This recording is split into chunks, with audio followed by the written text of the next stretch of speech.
আসসালামু আলাইকুম ওয়া রাহমাতুল্লাহি ওয়া বারাকাতুহু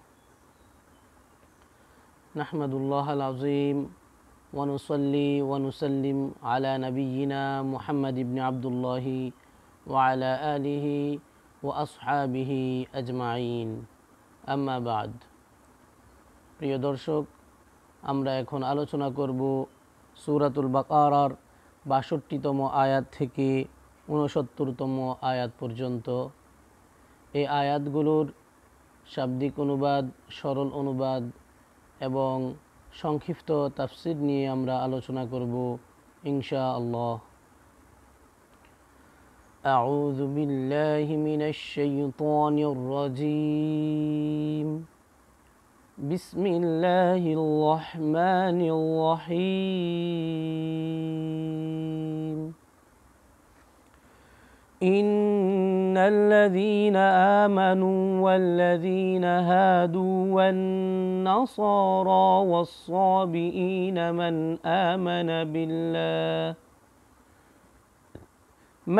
آمن بالله واليوم الآخر وعمل صالحا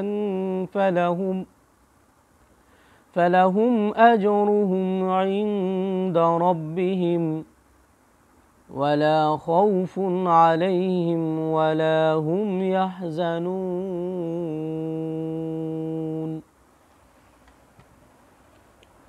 আল্লাহ রাব্বুল আলামিন বলেন, ইন্না নিশ্চয়, আল্লাযীনা যারা, আমানু ঈমান এনেছে, ওয়াল্লাযীনা আর যারা, হাদু ইহুদি, ওয়ান নাসারা এবং খ্রিস্টান, ওয়াসসাবিঈনা আর ধর্মত্যাগী, মান আমানা বিল্লাহি যে ব্যক্তি আল্লাহর প্রতি বিশ্বাস স্থাপন করে, ওয়াল ইয়াউমিল আখিরি এবং শেষ দিবসে, ওয়া আমিলা সালিহা আর ভালো কাজ করে, ফালাহুম আজরুহুম তাদের জন্য রয়েছে তাদের প্রতিদান, বিনিময়, ইনদা রব্বিহিম তাদের প্রভুর কাছে, ওয়ালা খাউফুন আলাইহিম আর তাদের কোনো ভয় নেই, ওয়ালা হুম ইয়াহজানুন আর তারা চিন্তিতও হবে না।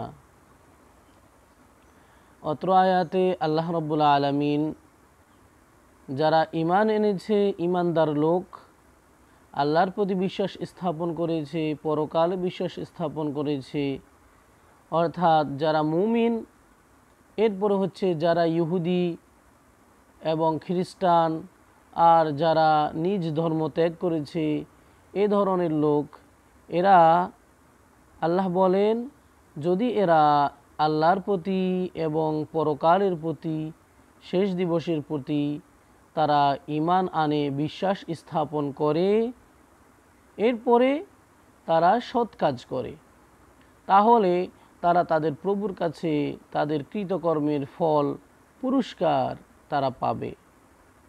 আর যখন কিয়ামতের দিন সবাই চিন্তিত থাকবে, পেরেশানগ্রস্ত থাকবে, আল্লাহ বলেন তাদের তখন কোনো ভয় থাকবে না, তাদের কোনো চিন্তাও থাকবে না, তাদেরকে তখন একমাত্র আল্লাহ রব্বুল আলামিন সাহায্য করবেন। এরপরের আয়াত ৬৩তম আয়াত, আল্লাহ রব্বুল আলামিন বলেন,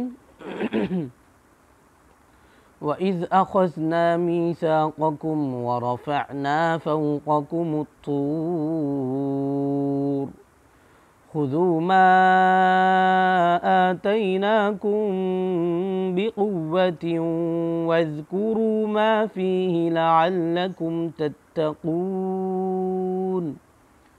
আল্লাহ বলেন, ওয়াইদ আর যখন, আখজনা আমি গ্রহণ করেছি, মিসাকাকুম তোমাদের অঙ্গীকার, প্রতিশ্রুতি, ওয়ারাফা'না আর আমি উঠিয়ে দিয়েছি, উত্তোলন করেছি, ফাওকাকুম তুর তোমাদের মাথার উপরে তুর পাহাড়কে আমি উত্তোলন করে দিয়েছি, খুজু তোমরা ধরো, মা আতাইনাকুম যা কিছু আমি তোমাদেরকে প্রদান করেছি, দিয়েছি, বিকুওয়াতিন শক্ত করে, শক্তি দিয়ে,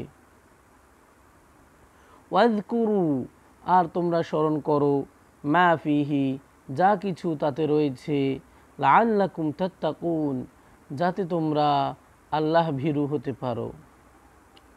অত্র আয়াতে আল্লাহ রাব্বুল আলামিন বলছেন, যারা বানী ইসরাইল মুসা আলাইহিসসালাতু ওয়াসসালামের অনুসারী তাদেরকে সম্বোধন করে আল্লাহ বলেন যে আমি তোমাদের থেকে যেই ওয়াদা নিয়েছি, যে প্রতিশ্রুতি আমি তোমাদের থেকে নিয়েছি, ওয়া ইজ আখাযনা, আমি তোমাদের থেকে গ্রহণ করেছি, মিসাকাকুম, তোমাদের অঙ্গীকার, আর তোমাদের উপর আমি পর্বত তুর পাহাড়কে আমি উঠিয়ে দিয়েছি, আমার সেই নিয়ামতের কথা তোমরা স্মরণ করো। আর হচ্ছে আমি তোমাদেরকে যে কিতাব দিয়েছি সেটা তোমরা মজবুত করে শক্ত করে তোমরা আঁকড়ে ধরো। এরপরে সেই কিতাবে যা কিছু আছে তোমরা সেগুলো আলোচনা করো, সেগুলো তোমরা স্মরণ করো। আর যদি তোমরা সেই কিতাবকে অনুসরণ করো, সেই কিতাবে আমি যে বিধানাবলী দিয়েছি সেগুলোকে তোমরা মেনে চলো, সেগুলো মতো তোমরা জীবন গঠন করো, তাহলে তোমরা আমার সন্তুষ্টি অর্জন করতে পারবে, তোমরা মুত্তাকি হতে পারবে। আল্লাহ বলেন লাআল্লাকুম তাত্তাকুন, যাতে তোমরা মুত্তাকি, ফরহেজগার, আল্লাহবীর হতে পারো। এরপরে আয়াত ৬৪তম আয়াত, আল্লাহ রাব্বুল আলামিন বলেন, সুম্মা তাওয়াল্লাইতুম মিন বা'দি যালিক ফালাউলা ফাদলুল্লাহি আলাইকুম ওয়া রাহমাতুহু লাকুনতুম মিনাল খাসিরিন। আল্লাহ বলেন সুম্মা, এরপরে, তাওয়াল্লাইতুম, তোমরা পৃষ্ঠ প্রদর্শন করেছ, তোমরা মুখ ফিরিয়ে নিয়েছ, মিন বাদি যালিকা, তারপরেও, ফালাউলা, আর যদি না, ফাদলুল্লাহি, আল্লাহ তাআলার অনুগ্রহ হতো, আলাইকুম, তোমাদের উপর, ওয়া রাহমাতুহু, আর তার দয়া, লাকুনতুম, অবশ্যই তোমরা হয়ে যেতে, মিনাল খাসিরিন, ক্ষতিগ্রস্তদের অন্তর্ভুক্ত।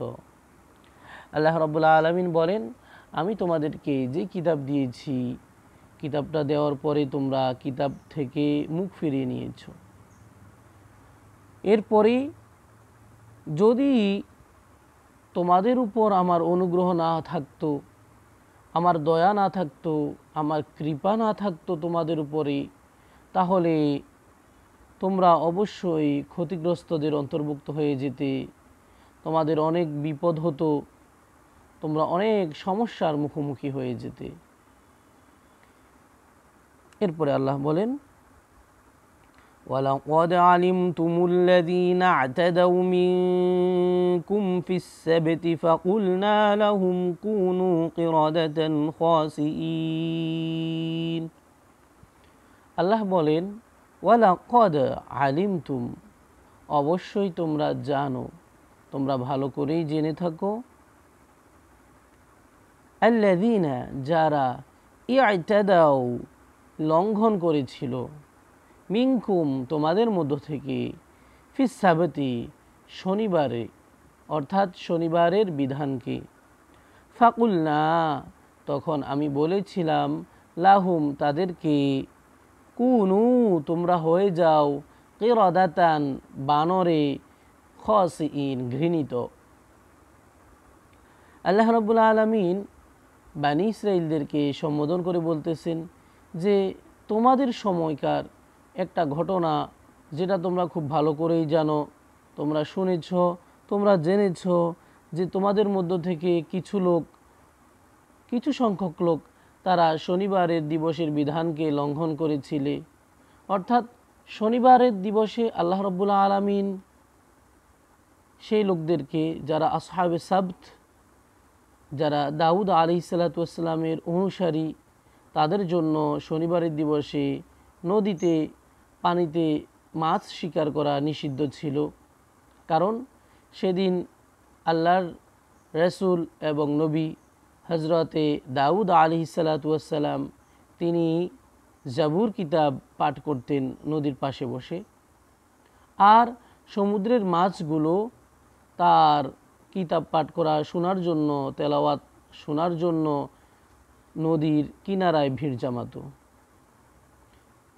আর দাউদ আলাইহিসসালামের কিছু অনুসারী এরকম ছিল যে তারা সেদিন মাছগুলোকে ধরে ফেলত। আল্লাহ তাআলা তাদের উপর সেদিন মাছ শিকার করা নিষিদ্ধ ঘোষণা করে দিয়েছেন, যেহেতু মাছগুলো দাউদ আলাইহিসসালামের কিতাব তেলাওয়াত শুনতে আসতো। এই লোকেরা তখন একটা কূটকৌশল, তারা একটা ফন্দি আঁটলো।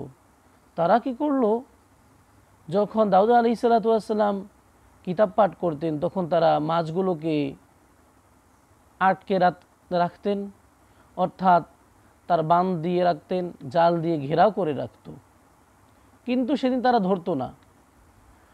এরপরে তারা রোববার কিংবা সোমবার, অর্থাৎ শনিবার ছাড়া অন্য দিনে তারা সে মাছগুলো ধরে ফেলত, শিকার করত। তারা যেহেতু এখানে কিছু চক্রান্ত করেছিল, আল্লাহ তাআলার বিধানকে লঙ্ঘন করেছিল, এজন্য আল্লাহ রাব্বুল আলামিন বলেন যে ফাকুলনা লাহুম, আমি তখন তাদেরকে বলেছিলাম কুনু কিরাদাতান খাসিইন, তোমরা ঘৃণিত বানরে রূপান্তর হয়ে যাও। তখন এই লোকেরা তারা বানরে রূপান্তর হয়ে গিয়েছিল, আর এরা 40 জন নারী এবং পুরুষ ছিল, তাফসীরের কিতাবে যেটা বলা হয়েছে। তারা কিন্তু পৃথিবীতে বেশি দিন বেঁচে ছিল না বানর হওয়ার পরে। বানর হওয়ার পরেও তারা 40 দিনের মতোই বেঁচে ছিল, এবং তাদের থেকে কোনো ধরনের বংশ বিস্তার হয়নি, তাদের থেকে কোনো ধরনের ছেলে সন্তান সন্ততির আবির্ভাব ভূমিষ্ঠ হয়নি, অর্থাৎ বংশ পরিক্রমা চালু হয়নি। এরা যে কজন ছিল সে কজন তারা 40 দিন যাবৎ বেঁচে থেকেই মৃত্যুবরণ করেছিল। আল্লাহ তাআলা সেই কথাই বলছেন, فَجَعَلْنَاهَا نَكَالًا لِمَا بَيْنَ يَدَيْهَا وَمَا خَلْفَهَا وَمَوْعِظَةً لِلْمُتَّقِينَ। আল্লাহ বলেন ফাজআলনাহা, এরপরে আমি বানিয়েছিলাম, আমি তৈরি করেছি, নাকালা শিক্ষাপ্রদ, শিক্ষার উপকরণ, লিমা বাইনা ইয়াদাইহা তখনকার লোকদের জন্য, বাইনা ইয়াদাইহা বর্তমানের জন্য, ওয়ামা খালফাহা এবং এর পরবর্তীদের জন্য, ওয়ামা ওয়াইজাতান এবং নসিহাত উপদেশ করেছিলাম, লিল মুত্তাকিন মুত্তাকিদের জন্য। আল্লাহ রাব্বুল আলামিন বলেন যে এই যে একটা ঘটনা, মস্ত বড় একটা ঘটনা ঘটেছিল, এই ঘটনাটাকে আমি সে যুগের লোকদের জন্য, যখন সেটা ঘটেছিল তখনকার সময়ের লোকদের জন্য আমি সেটাকে বানিয়েছিলাম একটা শিক্ষার মাধ্যম, উপদেশ গ্রহণ করার মাধ্যম, এবং পরবর্তী সময়ে যারা এই পৃথিবীতে আগমন করবে, কিয়ামত পর্যন্ত যারা আসবে, তাদের জন্য আমি এটাতে রেখেছি একটা শিক্ষা। আর যারা মুত্তাকি, যারা আল্লাহ ভীরু, আল্লাহকে ভয় করে চলে, তাকওয়ার পথ অবলম্বন করে চলে, আমি এখান থেকে তাদের জন্য রেখেছি উপদেশ, শিক্ষা রেখেছি। আর আল্লাহ তাআলা যে শিক্ষাটা রেখেছেন সেটা হচ্ছে এই, যদি কেউ আল্লাহ তাআলার বিধানকে লঙ্ঘন করে, সীমা লঙ্ঘন করে, কোনো পাপাচার, অত্যাচার, পাপ কাজ, অন্যায় কাজ যখন কেউ করতে করতে সীমা ডিঙিয়ে যায়, সীমা অতিক্রম করে, তখন আল্লাহ তাআলার পক্ষ থেকে যে কোনো ধরনের মারাত্মক শাস্তি আসার সম্ভাবনা রয়েছে। আল্লাহ তাআলা সেই শিক্ষাই দিয়েছেন, আমাদেরকে সেটাই জানিয়ে দিচ্ছেন যে তাদেরকে আমি নিষেধ করার পরেও, বারণ করার পরেও তারা যখন চক্রান্ত করলো, ষড়যন্ত্র করলো, ফন্দি আঁটলো, আমার বিধানকে লঙ্ঘন করলো, আমি তাদেরকে বানরে রূপান্তর করে দিয়েছি, এবং সেই সময়কার লোকদের জন্য আর পরবর্তী লোকদের জন্য আমি সেটাকে শিক্ষাপ্রদ বানিয়েছিলাম। আর খোদা বিরোধের জন্য আমি সেটাকে তৈরি করেছি উপদেশ রূপে। পরবর্তী আয়াতে আল্লাহ রাব্বুল আলামিন বলেন, وَإِذْ قَالَ مُوسَى لِقَوْمِهِ إِنَّ اللَّهَ يَأْمُرُكُمْ أَن تَذْبَحُوا بَقَرَةً قَالُوا أَتَتَّخِذُنَا هُزُوًا قَالَ أَعُوذُ بِاللَّهِ أَنْ أَكُونَ مِنَ الْجَاهِلِينَ। আল্লাহ বলেন, ওয়াইজ, আর যখন, ক্বালা মূসা, মূসা আলাইহিস সালাতু ওয়াস সালাম বললেন, লিকওমিহি, তার সম্প্রদায়ের লোকদেরকে, ইন্নাল্লাহা, নিশ্চয় আল্লাহ তাআলা, ইয়া'মুরুকুম, তোমাদেরকে হুকুম করেছেন, তোমাদেরকে আদেশ করেছেন, আন তাযবাহু বাকারা, যেন তোমরা একটি গাভী জবাই করো।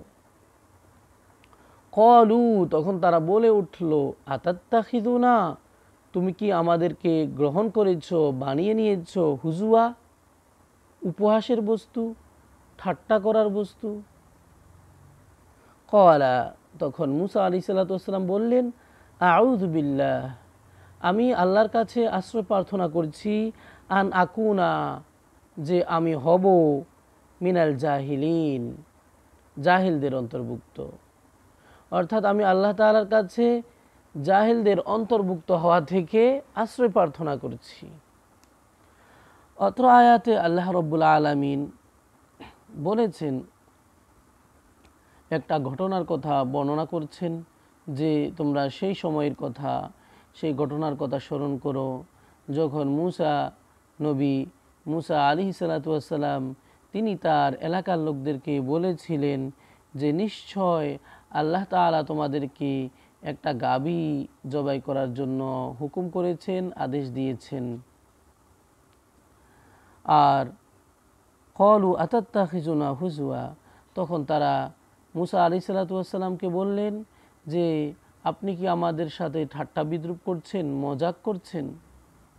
তখন মূসা আলাইহিস সালাতু ওয়াস সালাম বললেন যে না, আমি তোমাদের সাথে ঠাট্টা বিদ্রূপ করছি না, এটা আল্লাহ তাআলারই নির্দেশ। আমি মূর্খ হওয়া থেকে তোমার আল্লাহ রাব্বুল আলামিনের কাছে আশ্রয় প্রার্থনা করছি, অর্থাৎ না জেনে যেন আমি কোনো কথা না বলি, এরকম যেন আমার থেকে যেন না হয়। আমি যেটা বলেছি সেটা আল্লাহ তাআলার পক্ষ থেকেই আমি জেনে তোমাদেরকে বলেছি। এরপরে আল্লাহ রাব্বুল আলামিন বলেন তার ভাষায় কোরআনে কারিমে, قالوا ادع لنا ربك يبين لنا ما هي قال إنه يقول إنها بقرة لا فارض ولا بكر عوان بين ذلك فافعلوا ما تؤمرون قالوا, তখন তারা বলল, উদউ লানা, আপনি দোয়া করুন আমাদের জন্য, আপনি আমাদের জন্য আহ্বান করুন, রব্বাকা, আপনার প্রভুর কাছে, ইউবাইয়িন লানা, তিনি যেন স্পষ্ট করে দেন, তিনি যেন বর্ণনা করে দেন, তিনি যেন বাতলিয়ে দেন, বলে দেন, মা হিয়া, সেটা কীরকম হবে, আমাদেরকে যে গাভীর কথা বলা হয়েছে সেটা কীরকম হবে। ক্বালা, তখন মূসা আলাইহিস সালাতু ওয়াস সালাম বললেন, ইন্নাহু ইয়াকুলু, নিশ্চয় তিনি বলেছেন, অর্থাৎ আল্লাহ তাআলা বলেছেন, ইন্নাহা বাকারাতুন, সেই গাভীটা হবে এরকম, লা ফারিদুন, যেটা একদম বয়োবৃদ্ধ নয়, একদম বুড়ো নয়, ওয়ালা বিক্র, আর একদম কচি বাচ্চাও নয়, আওয়ানুম বাইনা যালিক, এই দুটোর মাঝখানে, অর্থাৎ একদম বুড়োও নয় আর একদম কচি বাচ্চাও নয়, এই দুটোর মাঝামাঝি। ফাফআলু, সুতরাং তোমরা করে ফেলো, মা তুমারুন, যে বিষয় তোমাদেরকে আদেশ করা হয়েছে, তোমাদেরকে হুকুম করা হয়েছে।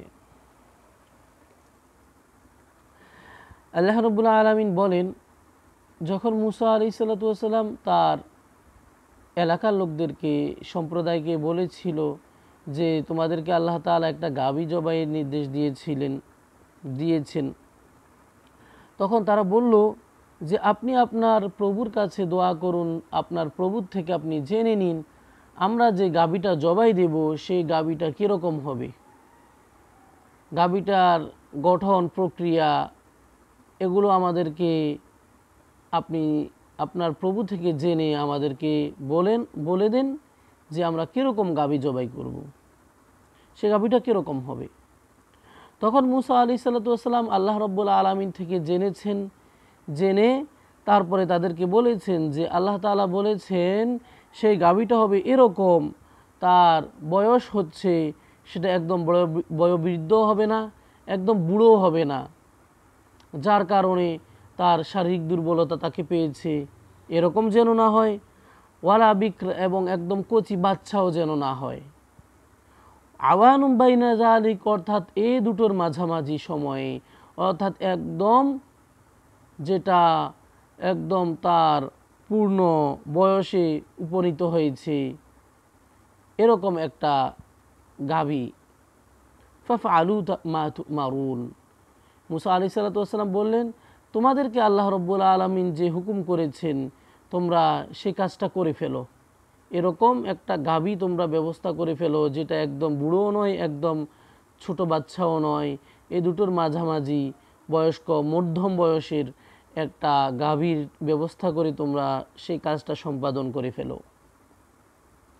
এরপরে আল্লাহ রাব্বুল আলামিন বলেন ক্বালু উদউ লানা রাব্বাকা ইউবাইয়িন লানা মা লাউনুহা قال إنه يقول إنها بقرة صفراء فاقع لونها تسر الناظرين। আল্লাহ বলেন এরপরে মুসার অনুসারীরা তারা আবারও বলল যে উদউ লানা, আপনি আমাদের জন্য আহ্বান করুন, দোয়া করুন, আবেদন করুন, রব্বাকা আপনার প্রভুর কাছে, ইউবাইয়িন লানা তিনি যেন বলে দেন জানিয়ে দেন, মা লাউনুহা গাভীটার রং কীরকম হবে, কোন বর্ণের গাভী হবে সেটা। ক্বালা ইন্নাহু ইয়াকুলু, মুসা আলাইহিস সালাম তখন বললেন আল্লাহ তাআলার পক্ষ থেকে জেনে নিয়ে যে আল্লাহ তাআলা বলেছেন ইন্নাহা বাকারাতুন, সেই গাভীটার রং হচ্ছে এরকম একটা বর্ণের গাভী, সফরা যেটা হলুদ বর্ণের গাভী হবে, হলদে রঙের, ফাকিউন আর যেটা হবে উজ্জ্বল গাঢ়, যার হলুদ বর্ণটা হবে একদম উজ্জ্বল রঙের হলুদ, হালকা পাতলা হালকা রঙের হলুদ যেন না হয়, ফাকিউল লাউনুহা তাসুরুন নাযিরিন তার রঙটা হবে গাঢ় হলুদ রঙের, যেন কোনো দর্শক কেউ দেখলে পরে তার কাছে খুব ভালো লাগে, তাসুরুন নাযিরিন যে দৃষ্টি করবে তার কাছে যেন আনন্দ অনুভূত হয়, যেন ভালো লাগে, মন জুড়িয়ে যায়, মন কেড়ে যায়, এরকম যেন হয়।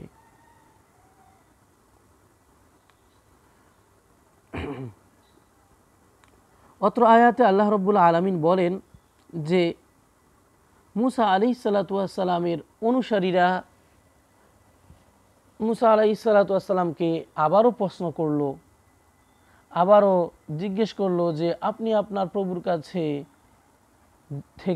প্রভুর থেকে আপনি জেনে নিন, তিনি যেন বলে দেন সে গাভীটার রং কীরকম হবে, কোন রঙের গাভী আমরা জবাই দেব।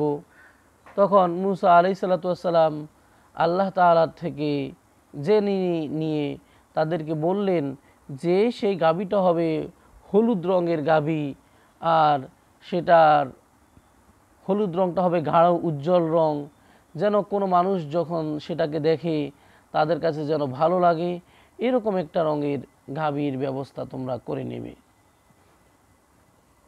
প্রিয় দর্শক, যে আলোচনাগুলো করা হয়েছে আজকে আমরা এখন আলোচনা করেছি, এই আয়াতগুলো থেকে আমাদেরকে অনেক কিছু শিখার রয়েছে। প্রথমত এই বিষয়টা আমাদের জন্য শিখার রয়েছে, আল্লাহ তাআলা বলেছেন যে কোনো ব্যক্তি ভিন্ন ধর্ম থেকে যখন ইসলাম ধর্মে ধাবিত হবে, অথবা কোনো মুসলিম ব্যক্তি সে কুফরি করেছে, ধর্মত্যাগ করেছে, এরপরে আবার ইসলাম ধর্মে ধাবিত হয়েছে, সে আল্লাহর প্রতি বিশ্বাস এনেছে, পরকালে বিশ্বাস এনেছে, সৎ কাজ করে ভালো কাজ করে, তাহলে আল্লাহ তাআলার পক্ষ থেকে তাদের জন্য রয়েছে পুরস্কার, এবং পরকালে মৃত্যু পরবর্তী জগতে তাদের কোনো ভয়ভীতি থাকবে না, তাদের কোনো চিন্তা থাকবে না। এরপরের আয়াতে আল্লাহ রাব্বুল আলামিন একটা বিষয়ের কথা আমাদেরকে জানিয়ে দিয়েছেন। বনী ইসরাঈলদেরকে আল্লাহ তাআলা কিতাব প্রদান করেছেন, আর তাদেরকে বলেছিলেন, তোমাদেরকে আমি যে কিতাব দিয়েছি তোমরা সেই কিতাবটা পাঠ করো, সেই কিতাবের শিক্ষায় তোমরা শিক্ষিত হও, কিতাব মতো তোমরা জীবন গঠন করো, তাহলে তোমরা তাকওয়ার পথ পেয়ে যাবে। আমাদের জন্য শিক্ষা হচ্ছে এটা, আমাদেরকে আল্লাহ তাআলা যে কোরআন দিয়েছে আমরা সেই কোরআনটা শিখব, কোরআন জানব, কোরআন বুঝব, আমাদের বাস্তব জীবনে আমরা কোরআনের অনুসরণ করব, তাহলে আমরা তাকওয়ার পথ পেয়ে যাব, আল্লাহর সন্তুষ্টি অর্জন করতে পারব। এরপরে আয়াতে আল্লাহ রাব্বুল আলামিন বলেন যে বনী ইসরাঈলরা তারা আল্লাহর নেয়ামতের নাশুকরি করেছিল, অকৃতজ্ঞ হয়েছিল, কিন্তু তাদের উপর আল্লাহ তাআলা দয়া ছিল বলে তারা বেঁচে গিয়েছিল, নয়তো তারা খুব বিপদেই পড়ে যেত। পরের আয়াতে আল্লাহ রাব্বুল আলামিন দাউদ আলাইহিস সালাতু ওয়াস সালামের অনুসারীদের কথা বলেছেন যে তারা এরকম আল্লাহ তাআলার সীমা লঙ্ঘন করেছিল, তারপরে তাদেরকে আল্লাহ তাআলা শনিবারের দিবসের বিধান লঙ্ঘন করার কারণে বানরে রূপান্তর করে দিয়েছেন। এখান থেকে আমাদের এই শিক্ষাটা আছে যে কেউ যদি সীমা লঙ্ঘন করে, মারাত্মক অপরাধ করে, বারংবার অপরাধ করে, তাহলে অবশ্যই আল্লাহ রাব্বুল আলামিনের পক্ষ থেকে তাকে আল্লাহ তাআলা শাস্তি দেবেন। এটাই হচ্ছে শিক্ষা আমাদের জন্য। আর সীমা লঙ্ঘন করা যাবে না কোনো কাজের ব্যাপারে, অপরাধের ব্যাপারে। আরেকটা বিষয় আল্লাহ তাআলা এখানে বলেছেন যে গাভীর বিষয়টা, সেটা হচ্ছে এখান থেকে আমরা একটা বিষয় জানতে পারি, যে কোনো বিষয়ে মাত্রা অতিরিক্ত অর্থাৎ বেশি প্রশ্ন করলেই সেই বিষয়টা কঠিন হয়ে যাবে। তাদেরকে আল্লাহ তাআলা বলেছিল যে তোমরা একটা গাভী জবাই করে ফেলো, শেষ কথা শেষ, একটা গাভী জবাই করে ফেললেই হতো, কিন্তু তারা সেটা না করে তাদের কথাকে এদিক সেদিক তারা পেঁচাচ্ছে যে গাভীটার বয়স কীরকম হবে, গাভীটার রং কীরকম হবে, কী ধরনের গাভী হবে, বিভিন্ন ধরনের তারা এরকম প্রশ্নের মুখোমুখি হয়েছে, প্রশ্ন করেছে, অর্থাৎ বিষয়টাকে, একটা সহজ বিষয়কে তারা খুব জটিল করে ফেলেছে। আর যে গাভীর ব্যাপারে তাদেরকে বলা হয়েছে সেটা হচ্ছে এমন একটা গাভী যেটা হচ্ছে হলুদ রঙের, গাঢ় হলুদ রঙের, যে গাভীটা তারা তালাশি করতে পারছিল না। তারা সারা দেশে খোঁজ করে এরকম একটা গাভী তারা ব্যবস্থা করতে পারেনি। পুরো দেশ তালাশ করে একটা মাত্র তারা গাভী পেয়েছিল, তাফসীরের কিতাবে যেটা বলা হয়েছে। আর সেই গাভীটা তারা বিপুল সংখ্যক স্বর্ণ মুদ্রা দিয়ে তারা সেগুলোকে বোঝাই করে, কিতাবের মাঝে বলা হয়েছে যে একটা রাখাল ছেলের গাভী একটা পেয়েছিল, দরিদ্র অভাবী একটা ছেলের একটা মাত্র গাভী ছিল এরকম। তো যখন তার গাভীটা তার থেকে কিনতে বনী ইসরাঈলের লোকেরা গিয়েছিল, তখন সে বলেছে আমার এই গাভীটা আমি একটা শর্তে বিক্রি করব, এরকম দামে বিক্রি করব যে তোমরা যদি আমার গাভীর চামড়া ভর্তি স্বর্ণমুদ্রা আমাকে দিতে পারো, অর্থাৎ চামড়া ভর্তি স্বর্ণমুদ্রার বিনিময়ে আমি গাভীটা বিক্রি করব। তারা কিন্তু অনেক টাকা দিয়ে, অর্থকড়ি দিয়ে শেষ পর্যন্ত এই গাভীটা কিনতে তারা বাধ্য হয়েছে। তাহলে এই ঘটনা থেকে আমাদের জন্য একটা শিক্ষা রয়েছে, আর তা হচ্ছে যে কোনো বিষয়ে মাত্রা অতিরিক্ত প্রশ্ন করা, যে কোনো বিষয়টাকে, সহজ বিষয়কে বেশি প্রশ্ন করলে সেই বিষয়টা আরও কঠিন হয়ে যায়। আল্লাহ রাব্বুল আলামিন যে কথাগুলো বলা হয়েছে, যে আলোচনা করা হয়েছে, এগুলো থেকে আমাদেরকে শিক্ষা গ্রহণ করার তৌফিক দান করেন, এবং আমাদের বাস্তব জীবনে আমাদেরকে কোরআনের বিধানকে মেনে চলার তৌফিক দান করেন, কোরআন বোঝা, কোরআন মতো জীবন গঠন করার তৌফিক দান করেন। আমিন। ওয়া আখিরু দাওয়ানা আনিল হামদুলিল্লাহি রাব্বিল আলামিন। সুবহানাল্লাহি ওয়া বিহামদিহি, সুবহানাকাল্লাহুম্মা ওয়া বিহামদিকা, আশহাদু আল লা ইলাহা ইল্লা আনতা, আস্তাগফিরুকা ওয়া আতুবু ইলাইক। আসসালামু আলাইকুম ওয়া রাহমাতুল্লাহি ওয়া বারাকাতুহু।